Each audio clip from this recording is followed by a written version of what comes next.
तनाव यानी डिप्रेशन से ओवरकम करने का सिर्फ एक ही तरीका है। अब चाहे आपका डिप्रेशन कैसा भी हो सकता है आपका ब्रेकअप हुआ हो सकता है आपको बिजनेस में फेलियर का सामना करना पड़ा हो, या हो सकता है आपके एग्ज़ाम में आपके एक्सपेक्टेड मार्क्स नहीं आए हों। किसी भी तरह का डिप्रेशन, कितना भी डिप्रेशन हो, सिर्फ एक ही तरीका है उससे बाहर निकलने का, और वो वाकई बेहद आसान है। आगे जानने से पहले हमें थोड़ी सी साइकोलॉजी समझनी पड़ेगी ह्यूमन माइंड की।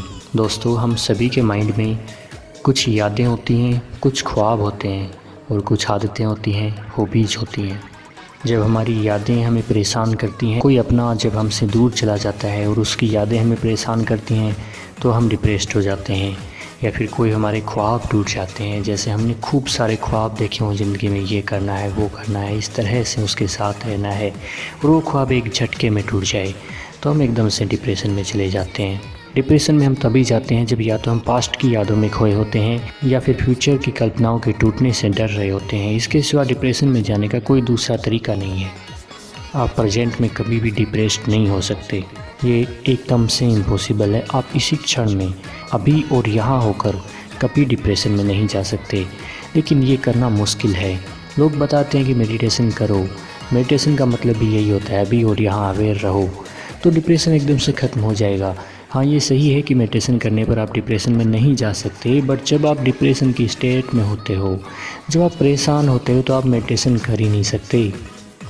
तो अगर आप अभी परेशान हो और अभी मेडिटेशन स्टार्ट करने की सोच रहे हो, या कुछ और कहीं से टिप्स सुननी है, तो वो काम नहीं करेंगे, क्योंकि आप वो कर ही नहीं पाओगे।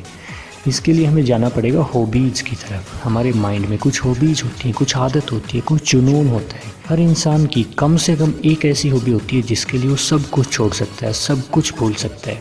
जैसे मेरी हॉबी है घूमना।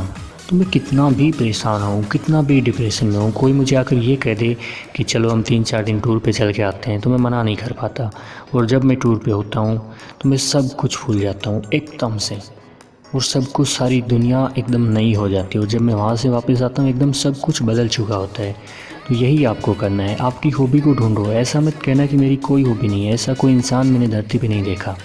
तो आपकी जो हॉबी है, एक ऐसी हॉबी जिसके लिए आप सब कुछ भूल सकते हो, उस पे काम करने लग जाओ।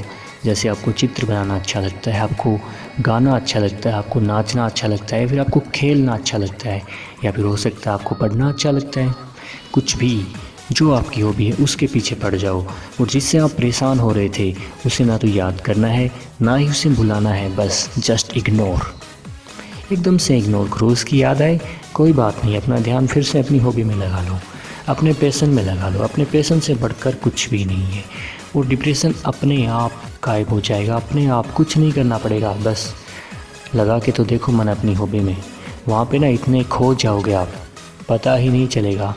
और मन से ना डिप्रेशन एकदम गायब हो जाएगा, क्योंकि डिप्रेशन सारा मानसिक ही नहीं होता, हार्मोन्स का भी उसमें बड़ा रोल होता है। और जब आप कुछ क्रिएटिव करने लगते हो तो हार्मोन्स अपने आप बदल जाते हैं, और फिर माइंड एंड बॉडी से एकदम से तनाव गायब हो ही जाता है 2 ही 4 दिन में। अगर आपको कोई हॉबी नहीं मिल रही, तो सबसे सरल मैं आपको बताऊं, आप अपने एंड्रॉयड स्मार्टफोन में गेम्स तो खेल सकते हैं ना, डाउनलोड करो और खेलो। लेकिन ये तभी करना है जब आपको और कुछ भी करने को ना मिले, क्योंकि इससे आपके वक्त की बर्बादी होगी। और अगर आप अपने पैशन पे काम करते हो तो उससे आपके ड्रीम्स भी पूरे होंगे, आपके गोल्स भी सेट होंगे, और सब कुछ मिलेगा। और गेम्स खेलने से सिर्फ आपके वक्त की बर्बादी होगी। लेकिन अगर आपको कुछ भी नहीं मिलता है और आप तनाव से बाहर निकलना चाहते हैं, तो ठीक है, एकदम से ईजी गेम्स खेलो। और हाँ, म्यूजिक सुनो, म्यूजिक वैसे भी अच्छा रहता है, पर उसमें फिर सैड सॉन्ग मत सुनना। सैड आप पहले से हुए हो और उसमें सैड सॉन्ग सुन रहे हो, तो दिमाग ख़राब नहीं होगा तो क्या होगा। आपको सैड होना ही नहीं है। आप एक बार ये सोचो कि आपको ये लाइफ किस लिए मिली है और किसके लिए आप उदास हो रहे हो। ये बताओ, ये लाइफ कितनी क्षण भंगुर है, अगले ही सेकंड में आप सांस ले पाओगे या नहीं, ये भी आपको कंफर्म नहीं है। कुछ भी हो सकता है, अगले ही सेकंड में हो सकता है आप अपना सब कुछ खो दो। तो फिर उसके लिए क्या इतने सालों सालों के ख्वाब बुनना।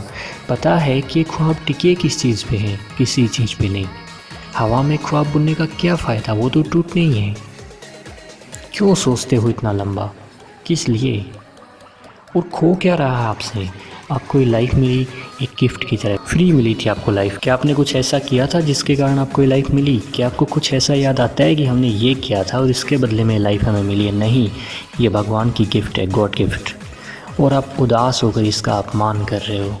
ये उदास होने के लिए नहीं मिली आपको, ये आपको केवल हंसने, नाचने और खेलने के लिए, इंजॉय करने के लिए मिली है ज़िंदगी। कोई भी मुझे एक चीज़ बता दे जो ज़िंदगी का मकसद हो सकती है जीने के अलावा।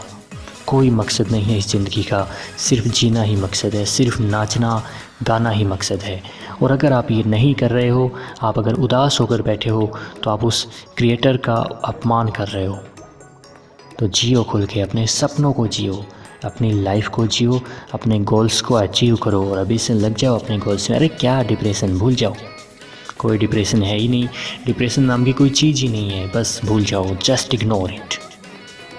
कुछ नहीं सोचना डिप्रेशन के बारे में, कुछ नहीं सोचना दुख और दर्द के बारे में, कुछ नहीं सोचना जो ख्वाब टूट गए उनके बारे में, जो यादें छूट गई हैं उनके बारे में। अरे यादें ऐसे ही चलेंगी, ख्वाब ऐसे ही चलेंगे, आप अब भी सलामत हो। अरे सब कुछ भी अगर आपसे छीन लिया जाएगा ना, तो भी आप तो हो और आप भी गॉड गिफ्ट हो। भगवान ने हमें हज़ारों चीज़ें दी हैं, उनमें से क्या हो जाएगा अगर 150 चीज़ें छीन ली जाएंगी वापस, तो और तो सब कुछ बचा रह जाएगा। और अगर सब कुछ छीन लिया गया तो आप बचे रह जाओगे। तो बस कोई परेशानी की बात नहीं है, सिर्फ जियो, मज़े से जियो। तो फिर कहाँ है डिप्रेशन? उस चीज़ में मन लगाओ जिसमें आपको मज़ा आता है, जिसे करने पर आपको एकदम प्लेजर फील होता है, वो करो। कहाँ रहेगा डिप्रेशन? पॉसिबल ही नहीं है भाई। अगर वीडियो अच्छा लगा और इससे थोड़ी सी भी हैप्पीनेस मिली तो इसे लाइक कर देना और चैनल को सब्सक्राइब कर लो भाई। आप वीडियो देख लेते हो, चैनल को सब्सक्राइब नहीं करते। और हाँ, मैंने एक लव स्टोरी लिखी थी, सेकंड लव, उसके दोनों वीडियोस में डाल चुका हूँ। अगर नहीं देखा है तो देख लेना, डिस्क्रिप्शन में लिंक है। Okay, good luck for your happy and joyful life. कृपया हमारे चैनल को सब्सक्राइब कीजिए और बेल आइकन को दबाइए जीवन में उपयोगी लेटेस्ट वीडियोस तुरंत पाने के लिए।